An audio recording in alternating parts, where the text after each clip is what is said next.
Caleb Marin didn't want justice anymore. He wanted the silence that comes after a scream. And the man who took his daughter's life was smiling on Instagram. Hello family, welcome to Storytime with Imzi. Please subscribe and like, it means the world to us. Also share this video to your friends and loved ones and turn on post notifications so you don't miss future videos from us. Thank you as you do so. Sit back and relax as we dive into the story. The courthouse slept like a mausoleum after hours, its marble floors echoing with the muted squeak of Caleb's mop. Fluorescents buzzed overhead in dull protest, casting long shadows down the hallway. He moved slow, deliberate, the way you did when there was no rush and no one waiting for you at home. Room 213. Courtroom B. He paused at the door, staring in through the narrow glass pane. Empty benches. The judge's high-backed chair like a throne abandoned in shame. Caleb unlocked the door, stepped inside, and shut it gently behind him. Silence folded over him like a shroud. He liked this room least of all. It was where the trial had happened. He hadn't sat through it. Couldn't. But he knew the layout too well, from news photos, from online coverage, from the nightmares. The defense table was still there, clean and polished, like it hadn't once cradled the elbows of Jonah Pike. 24 years old. Drunk. Speeding. No seatbelt. Ava hadn't stood a chance. She'd been 17. Caleb reached the front, dragging the mop behind him like a tail. He didn't cry anymore. That part of him had dried up. But something still swirled low in his gut when he looked at the chair where Jonah had sat. Cool, calm, with that polite little smirk like he was being inconvenienced. They'd called it an accident. They'd called Jonah remorseful. Caleb had only seen Jonah once in person, passing outside the courtroom, surrounded by a flock of lawyers. He looked like every spoiled rich boy in a suit too expensive for what he'd done. Their eyes had met. For a second. Maybe less. But it had been enough to root something deep in Caleb's bones. Not hatred exactly. Something quieter. Colder. That had been 2 years ago. Now, he worked nights buffing the floors where the system failed. Everyone forgot about the man who cleaned the blood from the walls after justice called it a day. He finished mopping the floor and looked up at his reflection in the judge's plexiglass divider. His face was a stranger's. Gray at the edges, eyes too dark, lips too thin. He looked tired in a way that no sleep could fix. The mop dripped quietly beside him. Caleb turned away from the mirror and walked out of courtroom B. The floor behind him gleamed. But nothing ever really stayed clean. It started with a misfiled document. Caleb found it wedged between the vending machine and the wall. An off-white manila folder, edges soft from being stepped on. Probably dropped by one of the junior clerks in a rush. Normally, he would have tossed it onto the admin desk and walked away. But the tab had a name on it. Pike Jonah E. Caleb froze. For a long minute, he just stared at it, like it might detonate in his hands if he touched it wrong. Then he picked it up. The folder wasn't thick. A few court transcripts, a pre-sentencing report, and a single sheet marked expungement proceedings, initiated. A date was typed at the top. A week from now. That's when it hit him. Jonah wasn't just free. He was about to be clean. Expungement meant erasure. The drunk driving charge, the death of a minor, wiped like chalk from a board. No more record. No more questions in job interviews or background checks. Jonah could start over. As if Ava had never existed. Caleb stood alone in the hallway, the folder trembling slightly in his hands. It smelled like printer toner and cheap cologne. He should have walked it straight to the clerk's office. Instead, he took it to the janitor's closet. The closet was dim, just enough light to read. The walls were lined with buckets and chemicals and the faint, sour stink of bleach. Caleb sat on an overturned crate, flipping through the pages slowly. One by one. As if they could tell him something new, something he hadn't already imagined in darker hours. But they didn't. What struck him wasn't what was in the file, but what wasn't. Ava's name barely showed up. She was the victim. The minor. A faceless object Jonah had collided with on his way to a party he never reached. There were entire paragraphs about Jonah's community service, his clean drug tests, his volunteer work at some halfway house. A second chance. Caleb left the file where he found it, just close enough to be noticed. But when he got home that night, he opened his laptop. Searched Jonah Pike. It wasn't hard. Instagram. TikTok, Twitter, a new YouTube channel with slick thumbnails. From rock bottom to redemption, my story.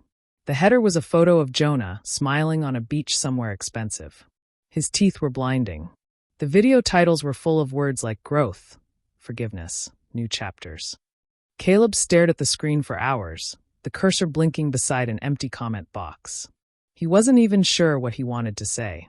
Not yet, but for the first time in 2 years, he felt something sharp. Alive, like a match head struck against stone. A spark. It started as curiosity.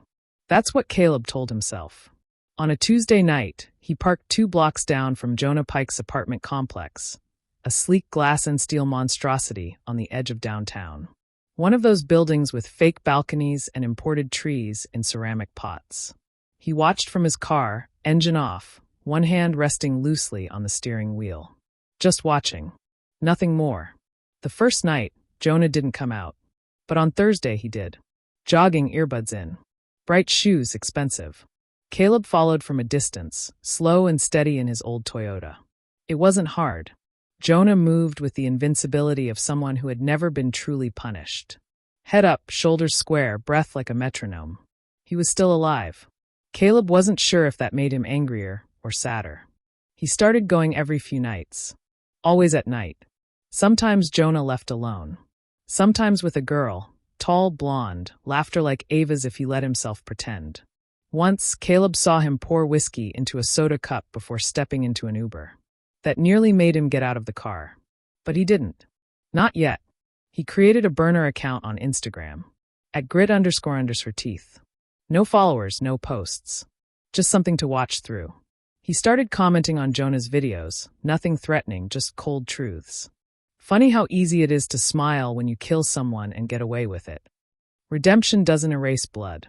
Your second chance cost someone else their first. The comments were usually buried by others. Fans. Followers. People who believed Jonah's story of reform. But Caleb didn't care about being seen. He cared about Jonah reading them. And then one night he did. Caleb refreshed the video and saw a reply. Whoever you are, get help. This is sad. It was so casual. So smug. And it hit Caleb like a hammer to the chest. This wasn't just a man who'd escaped consequences. This was a man who hadn't learned a damn thing. That night, Caleb didn't sleep. He sat on the edge of his bed, phone glowing in his hand, eyes wide in the dark. He thought of Ava's hair in the sunlight. The way she used to dance when no one was watching. The way the state trooper couldn't meet his eyes when he told him her body was found wrapped around a tree trunk. And he thought about Jonah's teeth. White.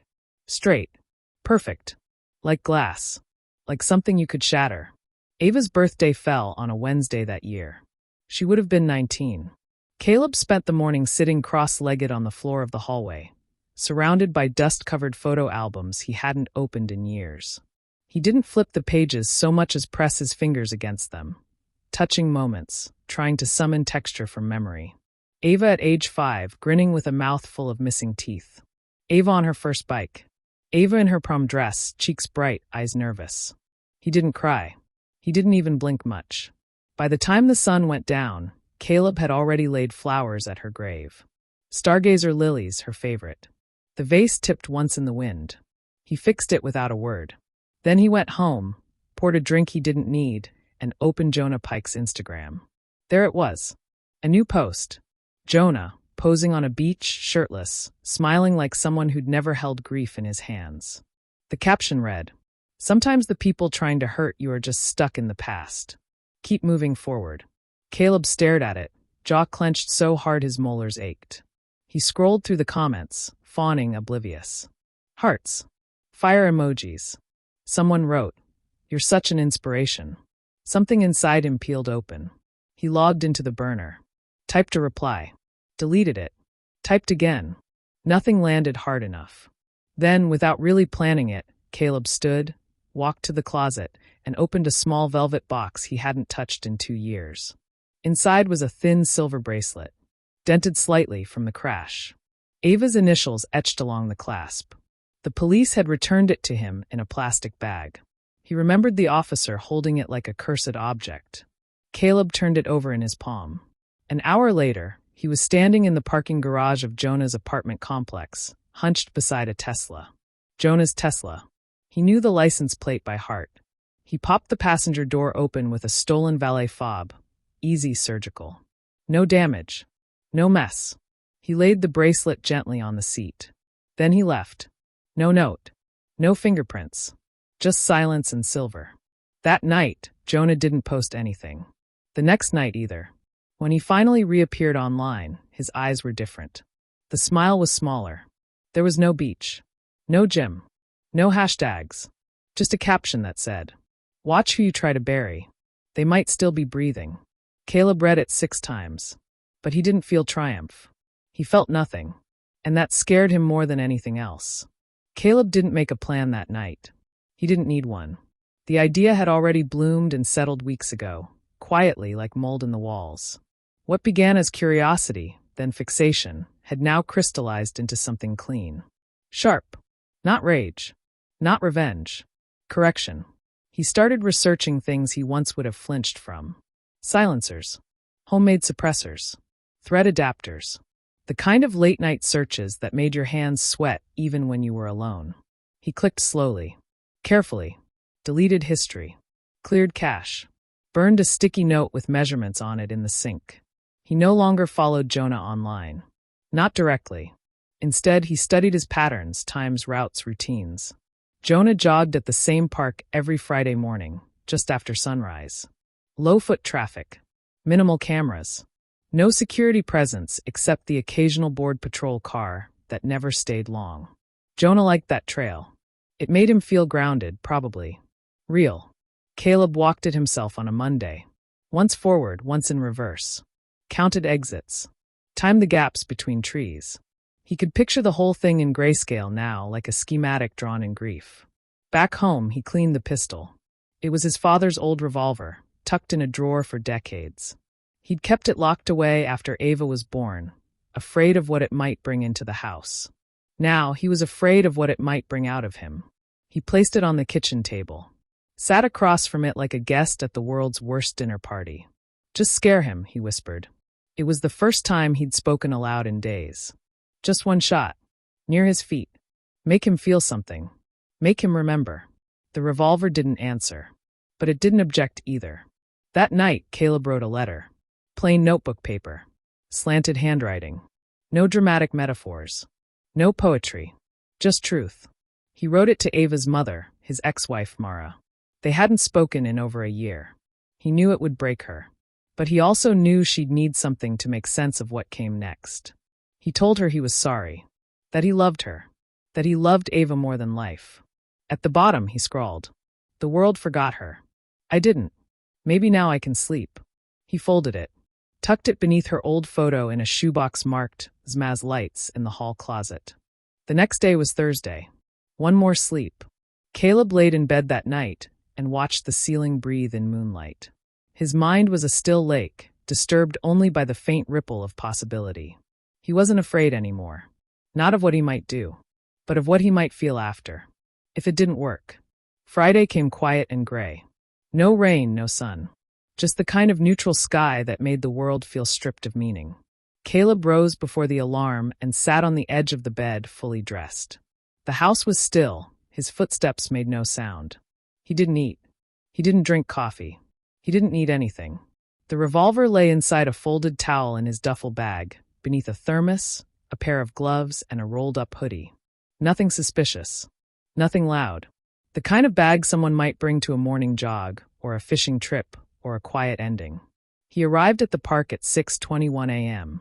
The river trail was still cloaked in mist, dew clinging to the grass like frostbite. The world looked faded at the edges, as though reality were trying to erase itself just ahead of what was coming. He parked far enough that his car wouldn't be noticed, then walked the rest of the way. The path crunched beneath his boots, stone and sand and the occasional crackle of dead leaves. He reached the curve in the trail. A bend with high brush on one side and a drop to the river on the other. It was perfect. Natural blind spots. No line of sight from the street. He knelt near a fallen log and waited. Caleb didn't feel angry. He didn't feel broken. He felt ready. A squirrel darted through the underbrush. A crow screamed in a tree overhead. Somewhere in the distance, A dog barked and was quickly hushed. Time stretched. 6:45. 6:58. 7:12. No Jonah. Caleb stayed still. He waited 30 more minutes, then walked the trail twice. Once forward, once back. Nothing. No joggers. No flashy sneakers. No earbuds. Just quiet. He sat on the log again. Checked the gun once, then tucked it back. His breath was steady. His heartbeat slow. But something was wrong. The plan hadn't failed. The moment had rejected him. By 8:30, Caleb was back in his car, hands on the steering wheel, staring at his own reflection in the rearview mirror. He looked like a man who'd slept through a funeral. Back home, he unpacked the bag in silence. Put the gun away. The towel back in the linen closet. The gloves in the drawer. It should have been relief. It should have felt like mercy. Instead, it felt like a story with the last page torn out. That night, he slept with the lights off for the first time in weeks. Not because he felt safer. Because he didn't care anymore if anything came. It happened 2 days later. Caleb was standing in the frozen foods aisle of a grocery store he hated, holding a half-empty basket and staring blankly at a row of identical dinners. Teriyaki chicken. Salisbury steak. Things designed for men who lived alone and stopped caring what food tasted like. His phone buzzed once in his coat pocket. He ignored it. It buzzed again. He checked. A news alert from the local paper. Breaking. Local man Jonah Pike killed in bar altercation. Caleb stared at the headline, the words swimming slowly into focus like something underwater. He opened the article. There were no photos yet, just shaky details. Jonah had been at a rooftop bar downtown. Witnesses said it started over a spilled drink. Some words exchanged. A punch thrown. Then a knife, small, quick, close range. Jonah died on the way to the hospital. The suspect was a stranger. No connection. No history. No justice. Caleb stood frozen, a plastic tray of lasagna in one hand and the news glowing in the other. For a long minute, the world around him didn't exist. He wasn't in a grocery store. He wasn't holding anything. He was just empty. Not numb. Not grieving. Just hollow. He went through self-checkout like a ghost. Didn't remember driving home. Barely remembered turning the key in the lock. When he did, the silence in the house sounded different. Not peaceful. Vacant. He sat in the dark and stared at the floor until night slipped in through the windows. Somewhere deep in the walls, the heater clicked on. It startled him. And that was when he realized. He wasn't relieved. He was angry. Jonah had died too easily. Too stupidly. A bar fight? A stranger with a blade and no purpose? It wasn't right. It wasn't measured. There had been no moment of reckoning. No eye contact. No final breath heavy with recognition. It was just chaos. Ava's death had been chaos too. But Caleb had worked so hard to make meaning out of it. And now meaning was gone.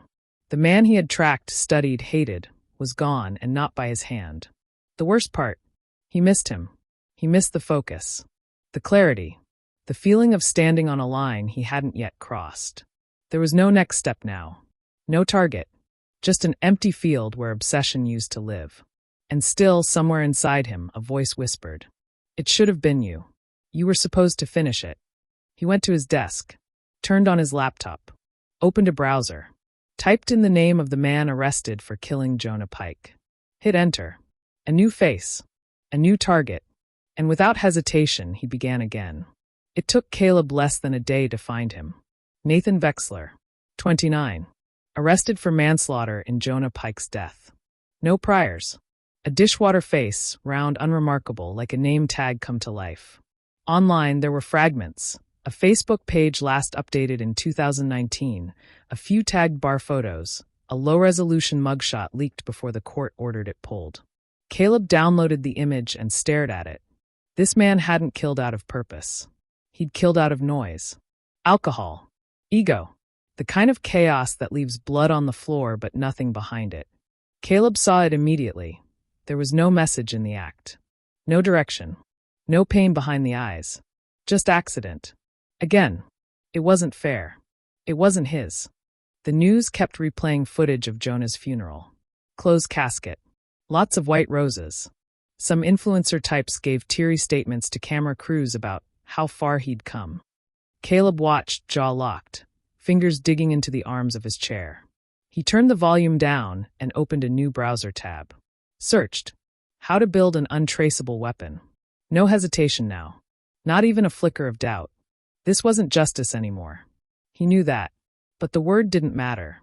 Not when the engine had started running. He didn't visit Ava's grave. Didn't talk to Mara. He stopped walking the dog he didn't own. Stopped going to work. The courthouse had been silent when he slipped in on Sunday and cleared his locker. He left the mop, the name tag, the keys. He kept the box cutter. At night, he sat on the floor beside the desk, blueprinting something new. Not a plan. Not a moment. A life. A life with teeth. Not human ones. Not soft, polite ones like Jonah's fake white smile. Glass teeth. Cold. Sharp. Fragile in all the wrong ways. The kind that cut when you try to bite back. He saw it clearly now. He was never going to stop. Not at Jonah. Not at Vexler. Not after the next man, or the one after that. This wasn't about Ava anymore. This was about momentum. Something had cracked. Something had spilled. And he decided to stop mopping the mess and start spreading it. When he finally smiled, thin, barely there, it was the kind of smile that left a scar on the inside of your mouth. The computer screen dimmed. The lights flickered once. Somewhere outside, a car alarm wailed and died. Caleb blinked once, then started typing again.